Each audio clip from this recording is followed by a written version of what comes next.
नमस्कार दोस्तों, आप सभी का स्वागत है आदित्य बैच में। और आज हम सभी आदित्य बैच की क्लास नंबर 3 लेने वाले हैं, जिसके अंतर्गत हम जानेंगे मध्य पाषाण काल के बारे में, नव पाषाण काल के बारे में और ताम्र पाषाण काल, या आप कह सकते हैं ताम्र काल के बारे में बेहतर तरीके से समझने वाले हैं। आप किसी भी गवर्नमेंट एग्जाम की तैयारी कर रहे हैं, चाहे वो यूपी ट्रिपल एसएससी पेट की तैयारी हो, एसएससी एमटीएस की, एसएससी जीडी की, SSC CGL, CHSL, CPO, GD, किसी भी एग्ज़ाम की तैयारी कर रहे हैं तो ये वीडियो आपके लिए बहुत ही इंफॉर्मेटिव होने वाली है। तो चलिए शुरुआत करते हैं इस बेहतर सी वीडियो की। और जैसा कि आप सभी जानते हैं कि आदित्य बैच की क्लास नंबर 3 है। ये बैच ऐसे ही अच्छे तरीके से चलता रहेगा। और आज हमें पढ़ना है, पिछली वाली वीडियो में हमने पूरा पाषाण काल के बारे में पढ़ लिया था। आज हमें पढ़ना है मध्य पाषाण काल यानी कि मेसोलिथिक एज, और नव पाषाण काल जिसे हम कहते हैं न्यूलिथिक एज, इनके बारे में हमें पढ़ना होगा। तो चलिए शुरुआत करते हैं। और आप सभी हेडिंग डाल लीजिए मध्य पाषाण काल। मध्य पाषाण काल के बारे में पहले हम पढ़ने वाले हैं मध्य पाषाण काल। मध्य पाषाण काल जिसे हम इंग्लिश में क्या कहते हैं, इसे हम कहते हैं मेसोलिथिक एज। मेसोलिथिक एज एकदम बेहतर तरीके से सभी को मैं आपको ये सारी चीज़ें बताने वाला हूँ। बहुत ही मज़ा आने वाला है और साथ में आप मेरे साथ नोट करते हुए भी चल सकते हैं। मध्य पाषाण काल की मैं बात करूँ तो जैसा कि मैंने बताया कि पूरा पाषाण काल का जो समय था बहुत ही प्राचीन था, तब मानव उतना ज़्यादा विकसित नहीं हुआ था। लेकिन ये मध्य पाषाण जो है, इसमें मानव में परिवर्तन होना शुरुआत हुआ और मानव की बौद्धिक क्षमता का विकास होना भी शुरू हुआ। कहने का मतलब हम ये कह सकते हैं कि जो पूरा पाषाण काल है, पूरा पाषाण काल आपको मैं समझाने के लिए बता रहा हूँ कि जैसे पूरा पाषाण काल है, उसके बाद आपका आया मध्य पाषाण काल। मध्य पाषाण काल, और फिर हम बात करें तो इसके बाद आएगा नव पाषाण काल। नव पाषाण काल, तो जो आपका पूरा पाषाण काल है, इससे जब मानव धीरे धीरे चेंज होने लगा, उसकी बौद्धिक क्षमता का विस्तार होने लगा, विकास होने लगा और धीरे धीरे वो नई खोजों की तरफ आगे बढ़ने लगा, तो उस काल को हमने कहा मध्य पाषाण काल। इसीलिए हम इस काल को संक्रमण काल भी कहते हैं। इस काल को हम क्या कहते हैं? संक्रमण काल भी कहते हैं। संक्रमण काल क्यों कहते हैं? क्योंकि यहाँ से चेंज होना स्टार्ट हुआ और पूरी तरीके से चेंज कब हुआ? तो नव पाषाण काल में हुआ। तो ये हम कह सकते हैं कि पूरा पाषाण काल नव पाषाण की मध्य का ये संक्रमण काल है। यानी कि इसमें धीरे धीरे क्या हुआ कि पूरा पाषाण काल नव पाषाण काल में कन्वर्ट होने लगा। तो हम कह सकते हैं कि मध्य पाषाण काल के जो गुण थे वो थोड़े पूरा पाषाण काल से भी मिलते हैं और थोड़े नव पाषाण काल से मिलते हैं। कोई भी चीज़ तुरंत चेंज नहीं होती, चेंज होने में भी समय लगता है। जैसे कि मानव डायरेक्ट कुछ नहीं सीखे, पहले वो आदि मानव थे, अब धीरे धीरे वो जैसे पशु पालन को शुरू करेंगे तो उन्होंने पशुपालन की शुरुआत किसमें की? मध्य पाषाण काल में की, क्योंकि धीरे धीरे वो चेंज होने लगी। उनको ये पता चला कि पशुओं को पाला भी जा सकता है, और यानी कि सिर्फ हम शिकार कर कर नहीं, पशुओं को पाल कर उनसे दूध प्राप्त किया जा सकता है और सारी चीज़ें प्राप्त की जा सकती हैं। तो धीरे धीरे विकास होने लगा, इसलिए मध्य पाषाण काल को हम संक्रमण काल भी कहते हैं। उम्मीद है आप ये चीज़ आप समझे होंगे, मैंने आपको अच्छे तरीके से इसे समझा दिया है। अब हम बात करते हैं मध्य पाषाण काल की। तो आप कह सकते हैं कि मध्य पाषाण काल को संक्रमण काल भी कहते हैं। तो आप लिख लीजिएगा, इस काल को संक्रमण काल भी कहते हैं। इस काल को संक्रमण काल कहते हैं, संक्रमण काल भी कहते हैं, काल भी कहते हैं। यानी कि ये पूरा पाषाण काल और मध्य पाषाण काल के पूरा पाषाण काल और नव पाषाण काल के मध्य का समय है। अच्छा, मैं बात करूँ तो मध्य पाषाण काल की क्या खास बात थी कि इस समय के औजार आकार में बहुत छोटे होते थे, इसलिए उन्हें माइक्रोलिथ्स कहा गया। तो आप लिख लीजिएगा कि इस काल के औजारों को, इस काल के पत्थर के औजार आकार में अत्यंत सूक्ष्म होते थे, आकार में छोटे होते थे। छोटे होते थे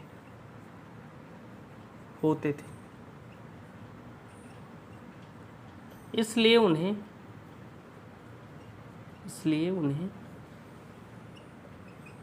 क्या कहा गया? इसलिए उन्हें माइक्रोलिथ्स कहा गया। माइक्रोलिथ्स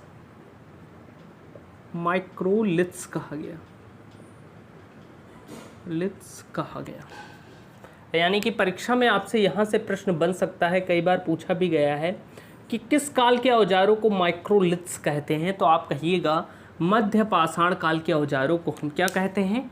माइक्रोलिथ्स कहते हैं। अच्छा, अगर हम बात करें कि किस तरह के औजारों के आकारों में परिवर्तन आया, तो आप देखेंगे पुरा पाषाण काल के जो औजार थे, मैंने पिछली बार आपको बताया था, आकार में बड़े हुआ करते थे। मान लीजिए ये आपके पत्थर के औजार है, मैं कोशिश कर रहा हूँ बनाने की। मान लीजिए ये आपका पत्थर का औजार है, तो ये आपका मध्य पाषाण के पत्थर का औजार है, ये पुरा पाषाण काल के पत्थर का औजार है, पुरा पाषाण काल के पत्थर का औजार है, पुरा पाषाण काल का। अगर हम बात करें कि मध्य पाषाण काल के औजार कैसे थे, तो आप लिख लीजिएगा पुरा पाषाण काल के औजार हैं ये। अगर हम मध्य पाषाण काल की बात करें, माइक्रोलिथ्स औजारों की बात करें, तो वो आकार में अत्यंत सूक्ष्म हो गए, यानी हम कह सकते हैं कि उनके आकार थोड़े थोड़े छोटे होने लगे, और इन्हें हम कह सकते हैं माइक्रोलिथ्स। यानी आप देखेंगे कि इन औजारों की अपेक्षा इनका आकार सूक्ष्म होने लगा, इसलिए इन्हें माइक्रोलिथ्स कहा गया। उम्मीद है आपको ये चीज़ें समझ में आई होंगी, बेहतर तरीके से मैंने आपको बता दिया है। और इसलिए इस समय के औजारों को क्या कहा गया? तो माइक्रोलिथ्स कहा गया। चित्र चाहे तो आप बना भी सकते हैं, क्योंकि मुझे इरेज करना पड़ेगा, नहीं तो स्पेस ज़्यादा बचेगा नहीं।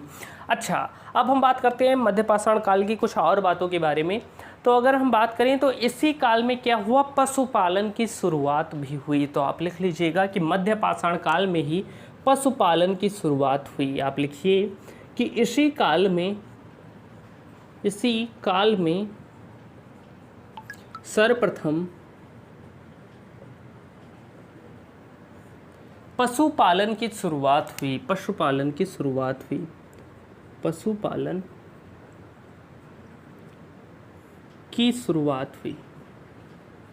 आपसे परीक्षा में पूछा जाए, कई बार पूछा भी गया है।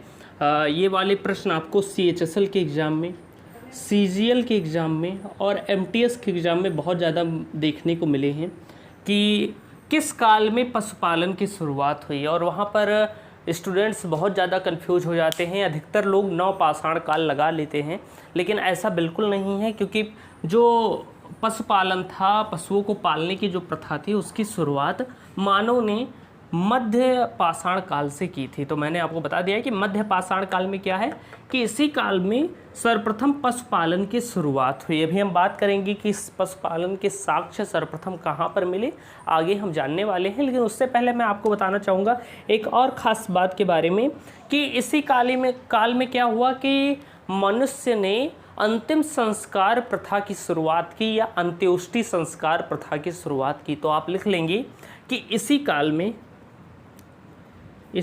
में मानव ने अंत्योष्टि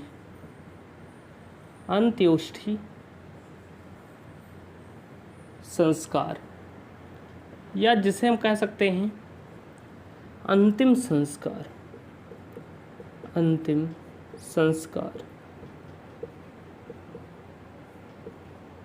की शुरुआत की। तो परीक्षा में अगर आपसे कभी भी पूछा जाए कि अंतिम संस्कार की शुरुआत किस काल में हुई थी, तो आपको ध्यान रखना है कि जो अंत्योष्टि संस्कार था, जिसे हम अंतिम संस्कार भी कहते हैं, इसकी शुरुआत किस काल में हुई? तो मध्य पाषाण काल में हुई। लिख लीजिएगा, इसकी शुरुआत मध्य पाषाण काल में हुई। उम्मीद है आपको ये सारी चीज़ें समझ में आई होंगी।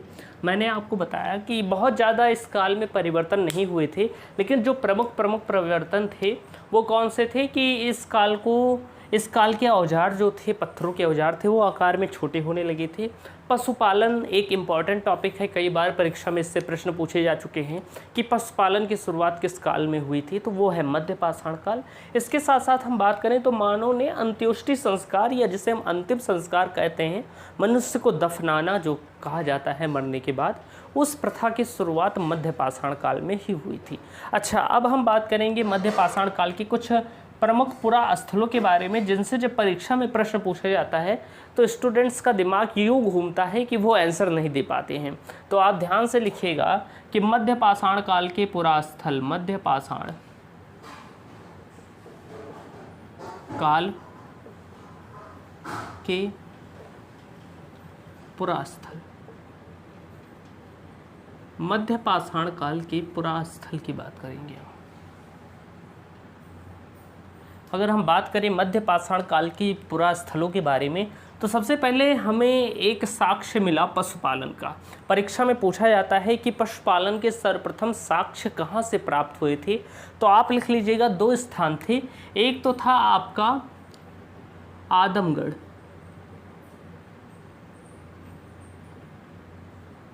एक आपका क्या था, लिखिएगा, एक आपका आदमगढ़ था, और दूसरा अगर हम बात करें, ये आदमगढ़ आपका मध्य प्रदेश में पड़ता है, मध्य प्रदेश, और दूसरा अगर हम बात करें तो वो है बाजार, या जिसे हम बागौर भी कहते हैं, बागौर, जो कि राजस्थान में स्थित है। बागौर तथा मध्य प्रदेश, ये 2 जगह जहाँ से हमें सर्वप्रथम क्या मिला था, तो पशुपालन के साक्ष्य मिले थे। तो आप लिख लीजिएगा कि यहाँ से पशुपालन के साक्ष्य मिले, पशुपालन के साक्ष्य मिले, तो सर्वप्रथम पशुपालन के साक्ष्य कहाँ से मिले थे, तो वो मिले थे आदमगढ़ मध्य प्रदेश और बागौर राजस्थान से मिले थे पशुपालन के सबसे प्राचीन साक्ष्य। अच्छा, परीक्षा में इनसे प्रश्न भी पूछा गया है। अच्छा, कई बार पूछ लेता है कि प्रथम पालतू पशु कौन सा था, तो वो भी आप लिख लीजिए कि प्रथम पालतू पशु क्या था। तो यहाँ पर लिख लीजिएगा कि प्रथम पालतू पशु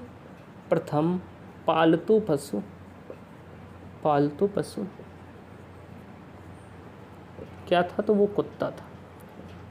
प्रथम पालतू पशु कुत्ता था। ये ध्यान रखिएगा कि मानव द्वारा पहला जानवर जिसे पालतू पशु बनाया गया था तो वो था कुत्ता। अच्छा, इसके साथ अगर हम बात करें तो मध्य पाषाण काल में मिट्टी के बर्तनों के भी साक्ष्य मिले हैं। आप इसे भी लिख लीजिएगा कि मिट्टी के बर्तनों के साक्ष्य कहाँ से प्राप्त हुए थे, मध्य पाषाण काल में प्राप्त हुए थे। अगर हम बात करें कि कहाँ से मिले थे, तो वो मिला था चौपानी मांडू से। तो आप लिखिएगा चौपानी मांडू, ये कहाँ पर स्थित है, तो चौपानी मांडू आपका स्थित है उत्तर प्रदेश में। यहाँ से सबसे प्राचीन मृदभांड के साक्ष्य मिले। सबसे प्राचीन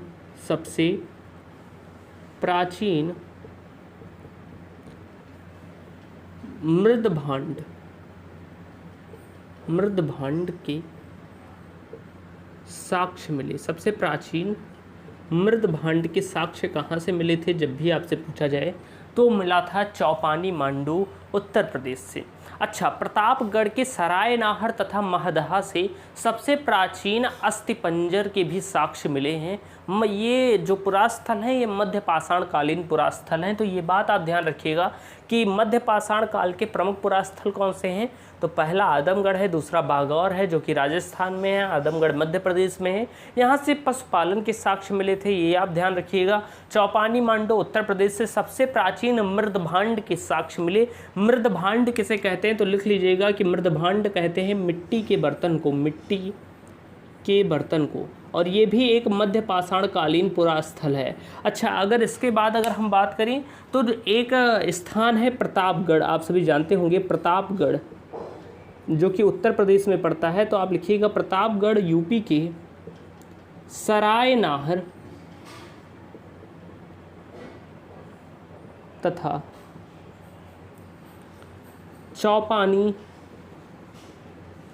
सराय नाहर तथा महदहा से सबसे प्राचीन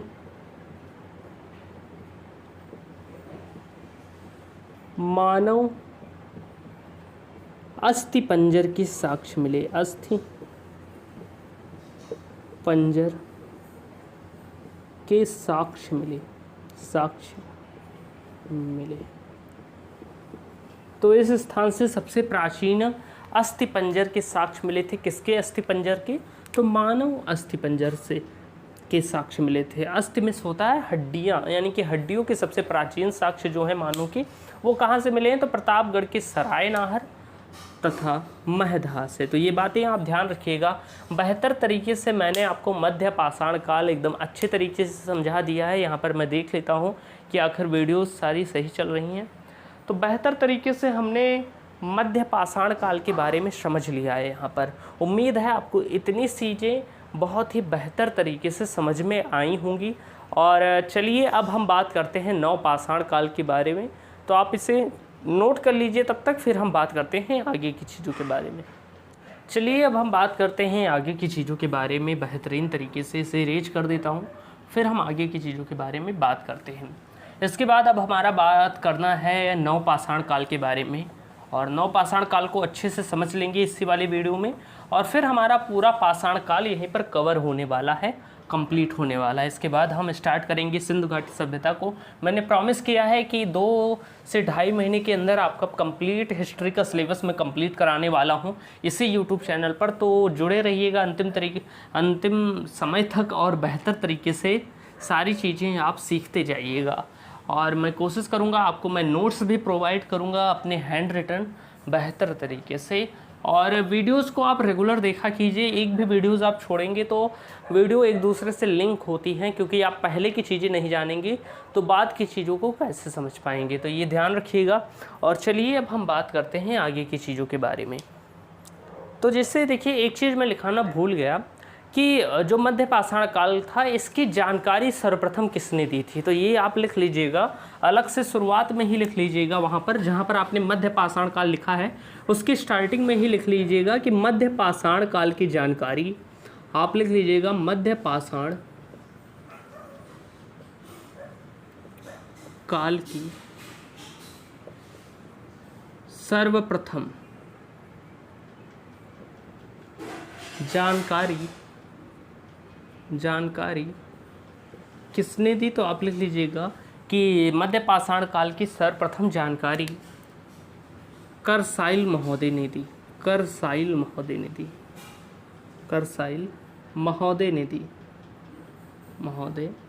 ने दी। अगर हम बात करें कि आखिर कब दी थी मध्य पाषाण काल की जानकारी, की ऐसा भी कोई काल था जिसका नाम था मध्य पाषाण काल। तो अगर हम बात करें कि इसकी जानकारी कब पता चली कि ऐसा कोई काल था, तो इसकी जानकारी मैंने बताया कि करसाइल महोदय ने दी थी। कब दी थी? तो आप लिख लीजिएगा 1867 में। 1867 में। मैंने पिछली वीडियो में आपको बताया था कि जो पुरा पाषाण काल था उसकी जानकारी आप रिवाइज कर लीजिए कि पुरा पाषाण काल की जानकारी मैंने बताया था कि किसने दी थी। तो रॉबर्ट ब्रूस फ्रूट ने दी थी। रॉबर्ट ब्रूस फ्रूट ने दी थी। कब दी थी? तो 1863 में दी थी। इसे आप याद रखिएगा, 1863 ईस्वी में दी थी इसकी जानकारी। तो ये बातें आप लिख लीजिएगा, ये वाली ऊपर वाली मध्य पाषाण काल में ज़रूर, क्योंकि परीक्षा में इनसे भी प्रश्न पूछ लिए जाते हैं। जो चीज़ें हैं मैं आपको लिखाते हुए चलूँगा सारी चीज़ें। अब हम बात करते हैं नवपाषाण काल के बारे में। तो हेडिंग डाल लीजिए नवपाषाण काल। क्या डालेंगे? नवपाषाण काल। नवपाषाण काल, जिसे हम क्या कहते हैं? जिसे हम नियोलिथिक एज कहते हैं। Neolithic age. ऐसे सुंदर से हेडिंग डालिए और फिर हम बात करेंगे कि क्या क्या चीज़ें हुई इस काल में। अच्छा, नवपाषाण काल कैसा काल था? तो इस काल में के जो मानव थे वो धीरे धीरे बहुत ज़्यादा विकसित होने लगे, यानी कि उन्हें आग का प्रयोग करना भी आ गया, घर में रहना भी वो सीख गए, कई चीज़ें वो सीखने लगे। यानी कि सबसे विकसित मानव पुरा पाषाण काल, मध्य पाषाण काल, नवपाषाण काल में सबसे विकसित मानव कौन सा था? तो नवपाषाण काल का मानव था। ये धीरे धीरे सारी चीज़ें सीखने लगा था। तो अब हम बात करेंगे कि नवपाषाण काल में क्या क्या चीज़ें थीं जो प्रमुख हैं और परीक्षा में जिनसे प्रश्न भी बनते हैं। तो आप लिखिएगा कि अगर हम बात करें नवपाषाण काल की जानकारी सर्वप्रथम किसने दी थी, तो आप लिखेंगे कि इस काल की जानकारी इस काल की जानकारी, इस काल की जानकारी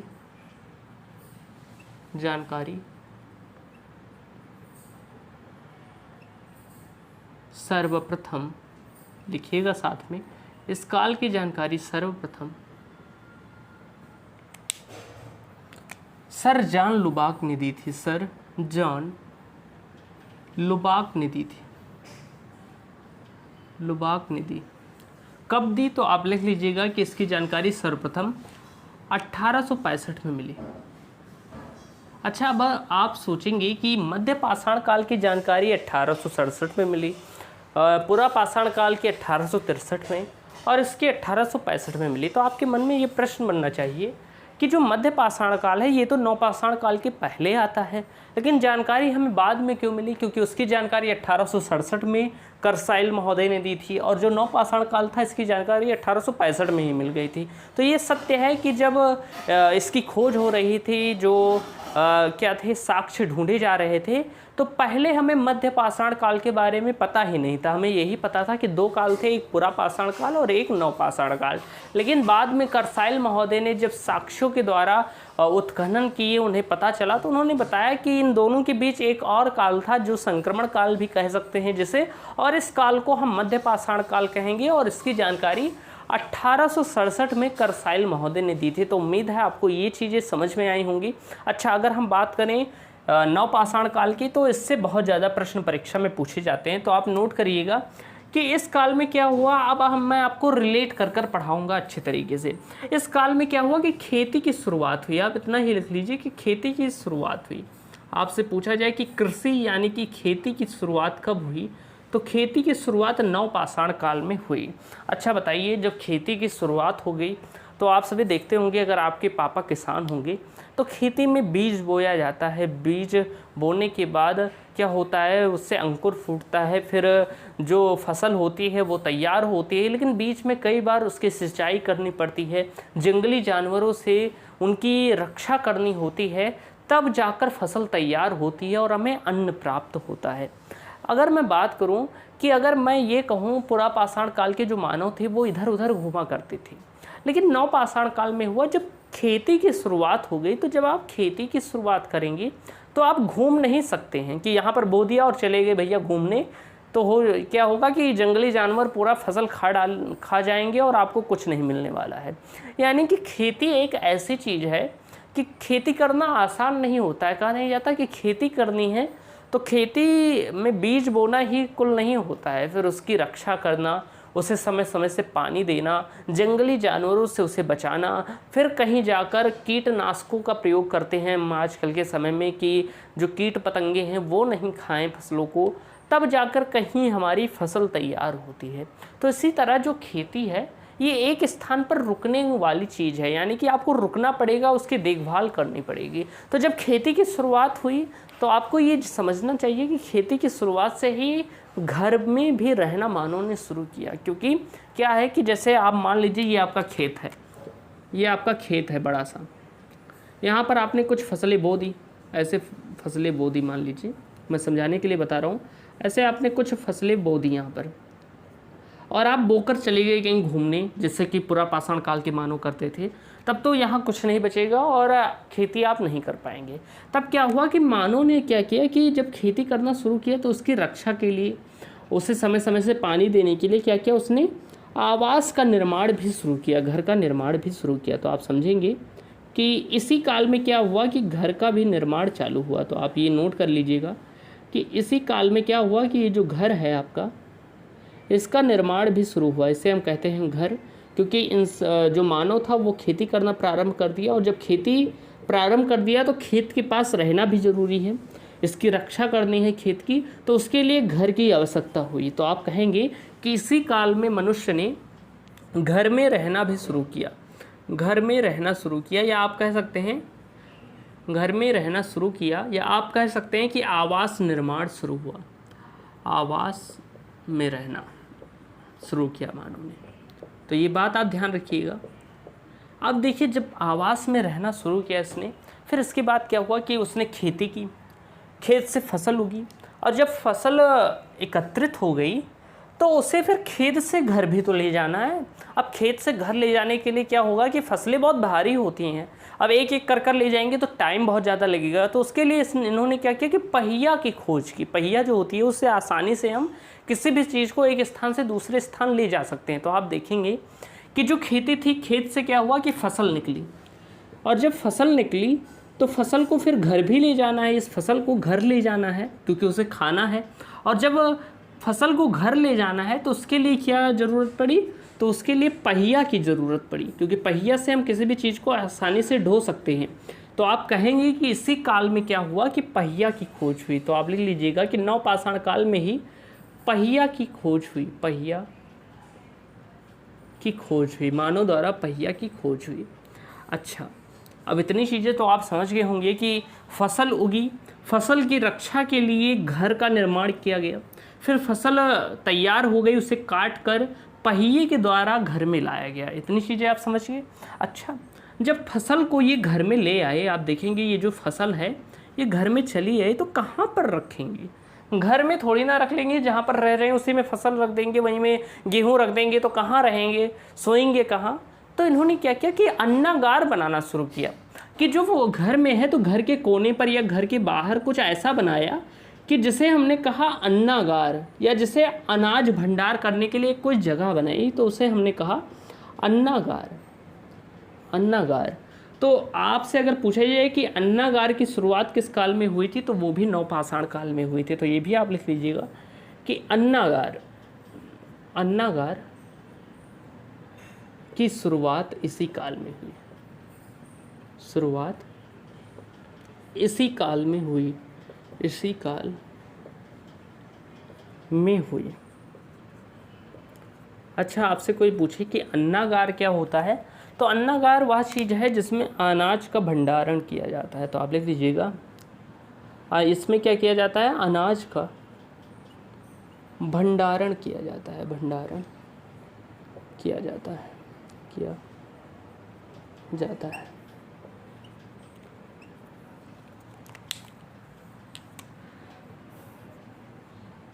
अच्छा, अगर हम बात करें इसके बाद, तो इसी काल में क्या हुआ कि मनुष्य ने आग का प्रयोग करना भी सीखा। अब देखिए, मनुष्य जो है वो फसल का उत्पादन कर चुका है, अब फसल को पकाना भी तो शुरू करेगा। कच्चा फसल तो कोई खा नहीं सकता, तो उसने सोचा कि इसे कैसे पकाया जाए। उसे कैसे भी पता चला होगा। अक्सर कहा जाता है कि जंगल में एक बार बहुत भयानक आग लगी थी, और आग लगी तो क्या हुआ कि जो जंगली जानवर थे आसपास के, वो जल के मर गए उसी में। अब जब जल के मर गए तो जो मनुष्य थे वो तो भाग गए, लेकिन कुछ समय बाद, 1-2 दिन बाद जब आग बुझी तो वो जंगल में गए, तो जो जैसे हो गया कि खरगोश हो गया या हिरण हो गया, वो जलकर मर चुके थे, भुन चुके थे। तो उनको मनुष्य ने खाया, और जब खाया तो जो आग में जले हुए हिरण या खरगोश थे वो पक चुके थे एक तरह से, क्योंकि आग से वो जल चुके थे, तो एक तरह से पक चुके थे। क्योंकि उसके पहले मानो क्या था कि कच्चे मांस का सेवन किया करता था, जानवर को मारता था और डायरेक्ट कच्चा ही खा लेता था। लेकिन जब जंगल में आग लगी, कई जानवर उसमें मर गए, फिर मनुष्य 2-3 दिन बाद गए, 2-3 लोग, और उस मांस को उन्होंने खाया तो उन्हें स्वाद में बहुत अच्छा लगा। और जब स्वाद में उन्हें बहुत अच्छा लगा तो उन्होंने सोचना चालू किया कि आखिर ये पका हुआ मांस कैसे तैयार किया जाता है। तो उन्हें पता चला कि आग लगी थी, ये आग की तरह की कोई भी चीज़ होती है, और इस आग के लगने से क्या होता है कि जो भोजन होता है और भी स्वादिष्ट हो जाता है। तो कहा जाता है इसी तरीके से मनुष्य ने सोचा कि आग के द्वारा भोजन को हम पका सकते हैं। तो आप लिखेंगे कि आग का व्यवस्थित उपयोग इसी काल में मनुष्य ने सीखा था। तो आप लिखेंगे आग की खोज तो पूरा पाषाण काल में ही हो गई थी, लेकिन आग का व्यवस्थित उपयोग, व्यवस्थित उपयोग इसी काल में सीखा इन्होंने, इसी काल में सीखा। आग का व्यवस्थित उपयोग मनुष्य ने इसी काल में सीखा था। अच्छा, तो चलिए मैं इसे इरेज कर देता हूँ। इस चित्र के माध्यम से मैंने आपको ये कॉन्सेप्ट समझाने का कोशिश किया है कि आपको अच्छे तरीके से सारी चीज़ें समझ में आएँ। तो ये चीज़ें हो गई। तो हम कह सकते हैं कि जब आग का व्यवस्थित उपयोग इन्होंने सीख लिया, यानी कि आप कह सकते हैं कि भोजन को पकाना इन्होंने सीख लिया, भोजन को पकाना सीख लिया, पकाना सीख लिया। ओके, तो इतनी चीज़ें आप लिखेंगे अच्छे तरीके से। उम्मीद है आपको सारी चीज़ें समझ में आई होंगी।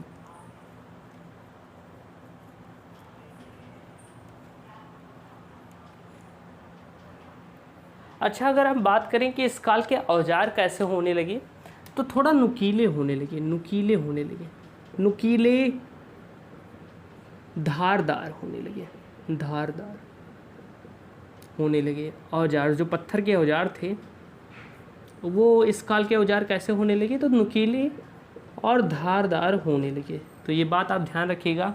नुकीले कहने का मतलब कि मान लीजिए कोई ऐसा पत्थर का टुकड़ा है तो वो ऐसे होने लगा, नुकीले टाइप का। ये देखिए नुकीला है ना, तो नुकीले टाइप का होने लगा ये। धारदार हम कह सकते हैं कि मान लीजिए जैसे चाकू नहीं होती है, उसी मॉडल का कुछ ऐसा करके मैं कोशिश कर रहा हूँ बनाने की। तो कुछ ऐसे हम मान सकते हैं कि धारदार चीज़ें भी बननी चालू हुई। हम कह सकते हैं कि इस तरह की चीज़ें, कि जैसे कोई धारदार हथियार होता है पत्थर का, ऐसे हथियार भी चालू हुए जो धारदार थे। तो आप लिख लीजिएगा कि नवपाषाण काल के जो औजार थे वो नुकीले होने लगे और धारदार होने लगे। जो पुरापाषाण काल के औजार होते थे वो उतने ज़्यादा ना नुकीले होते थे और ना ही धारदार होते थे। लेकिन इस काल में धीरे धीरे जब सारी चीज़ें सुधर रही थी तो औजार भी सुधरने लगे, नुकीले होने लगे, इनसे शिकार करने में आसानी होती थी, शिकार बहुत जल्दी हो जाता था। धारदार होने लगे, किसी चीज़ को काटने में धार की ज़रूरत होती है। तो जब उन्होंने भोजन को पकाना भी सीख लिया तो धारदार तलवार से उन्होंने क्या किया कि काटना भी चालू किया। जैसे पेड़ पौधे काटते थे, शिकार करते थे तो जानवरों को काटते थे, ये सारी चीज़ें उन्होंने करना चालू की। तो उम्मीद है आपको इतनी चीज़ें समझ में आई होंगी। अच्छा, अगर अब हम बात करें तो आप इसे इरेज कर लीजिए।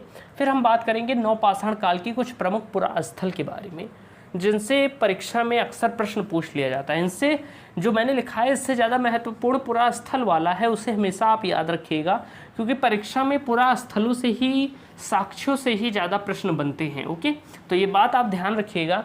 अब आप हेडिंग डाल लीजिए नवपाषाण काल के प्रमुख साक्ष्य।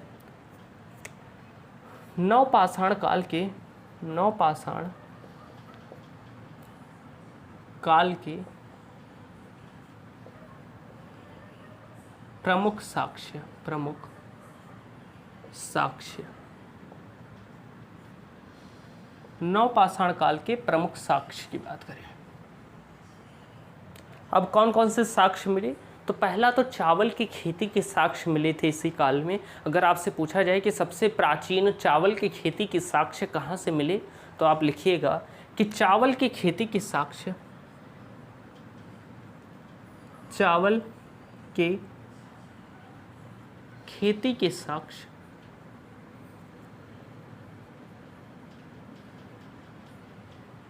यूपी के कोल्डिहवा नामक स्थान से प्राप्त हुए। किस स्थान से, तो आप लिखिएगा कोल्डिहवा, कोल्डिहवा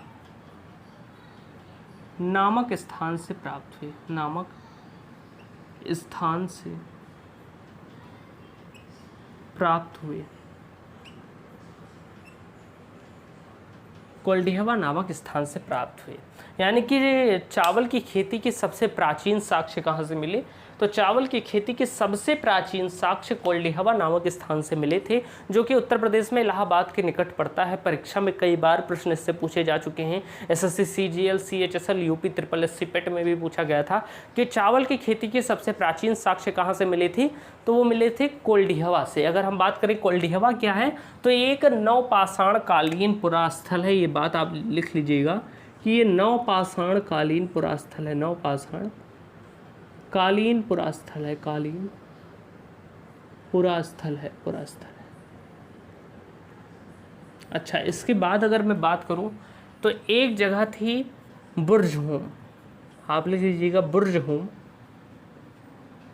जो कि कश्मीर में स्थित है,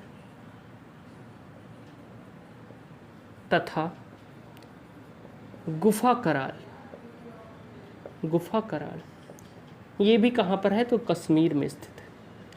ये दो स्थान है जहाँ से दो प्रमुख साक्ष्य मिले थे। ये भी एक नवपाषाण कालीन पुरास्थल है। अगर हम बात करें तो यहाँ से दो प्रमुख साक्ष्य मिले थे, तो आप लिख लीजिएगा, दो प्रमुख साक्ष्य मिले थे। अगर हम बात करें कौन कौन से वो साक्ष्य थे, तो पहला तो था कि गर्तवास,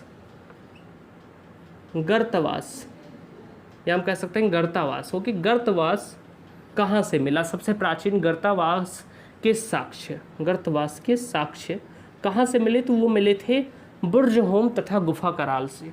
बुर्जहोम तथा गुफा कराल, या ऐसे हम गफा कराल भी कहते हैं। यहाँ से गर्तवास के साक्ष्य मिले थे। गर्तवास क्या है? जमीन के अंदर आवास, या हम कह सकते हैं जमीन के अंदर घर, जो अंडरग्राउंड होता है ना, अंडरग्राउंड आप जानते होंगे, जो जमीन के अंदर का घर होता है, वो उसके साक्ष्य यहीं से मिले थे सर्वप्रथम। तो आप लिखेंगे भूमि के अंदर घर, यानी कि यहाँ के मानव भूमि के अंदर रहा करते थे, अंडरग्राउंड की तरह। ओके, इसके बाद अगर हम बात करें तो बुर्जहोम से और गुफा कराल से एक साक्ष्य और मिले थे। वो क्या था कि शव के साथ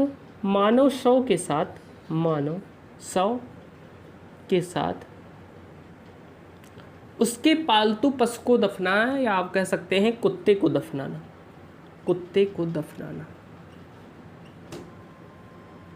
तो आपसे परीक्षा में कभी भी पूछा जाए कि शव के साथ कुत्ते को दफनाने के साक्ष्य कहाँ से मिले थे, तो वो है आपका बुर्जहोम।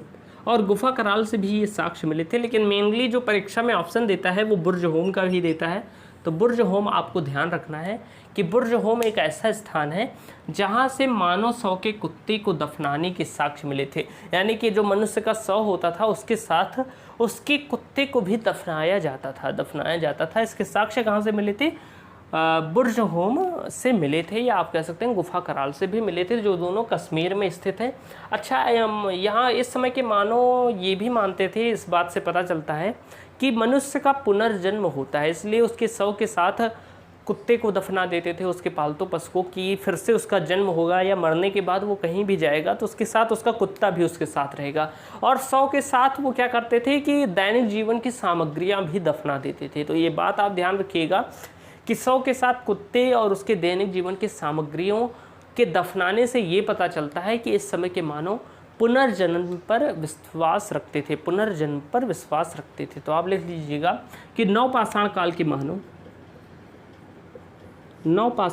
मानव परीक्षा में पूछा जाता है क्या नवपाषाण काल के मानव पुनर्जन्म पर विश्वास रखते थे। तो आप लिखिएगा नवपाषाण काल के मानव पुनर्जन्म पर विश्वास रखते थे।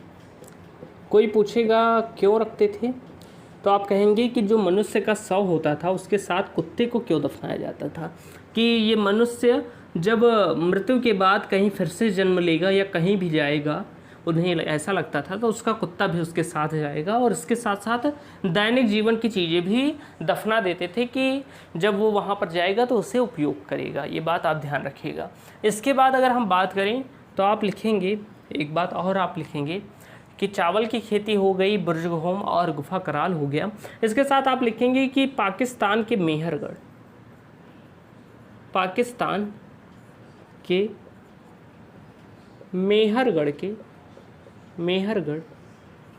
के सुलेमान तथा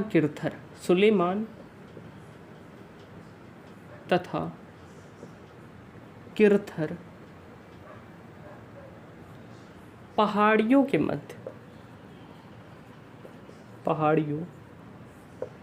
मध्य सर्वप्रथम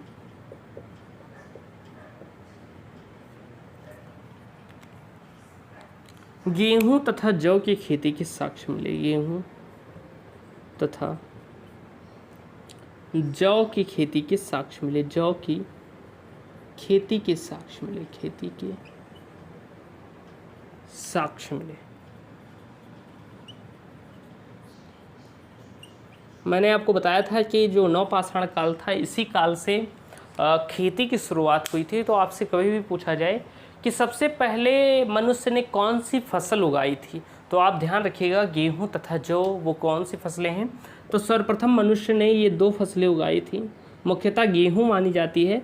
तो सर्वप्रथम उगाई गई फसल आप लिख लीजिएगा ऐसा करके। अगर ऑप्शन में दोनों में से कोई एक दिया गया है तो आप गेहूं लगाएंगे, अगर दोनों दिया गया है तो गेहूं लगाएंगे, अगर दोनों नहीं है तो इन दोनों में से कोई भी होगा उसे लगा देंगे। तो गेहूं तथा सर्वप्रथम उगाई गई फसल यही है, मनुष्य द्वारा सर्वप्रथम उगाई गई फसल कौन सी है, गेहूं तथा जौ है। ओके, तो गेहूं तथा जौ क्या है, मानव द्वारा उगाई गई सबसे पहली फसल है। और ये इसके साक्ष्य कहाँ पर मिले थे, तो पाकिस्तान के मेहरगढ़ के सुलेमान तथा किरथर पहाड़ियों के मध्य इसके साक्ष्य मिले थे। और अगर हम बात करें तो ये भी एक नवपाषाण कालीन पुरास्थल है। तो उम्मीद है आज की ये वीडियो आपको पसंद आई होगी। वीडियो पसंद आई होगी तो वीडियो को लाइक कीजिएगा और चैनल को सब्सक्राइब कीजिएगा। जो ताम्रकाल है उसे हम सिंधु घाटी सभ्यता की शुरुआत में बता देंगे, क्योंकि दोनों लिंक होता है आपस में, तो हम उसे बता देंगे और फिर हम शुरुआत करेंगे सिंधु घाटी सभ्यता की अगली वीडियो से। उम्मीद है आपको ये वीडियो पसंद आई होगी। तब तक के लिए जय श्री राम, नमस्कार, जय हिंद।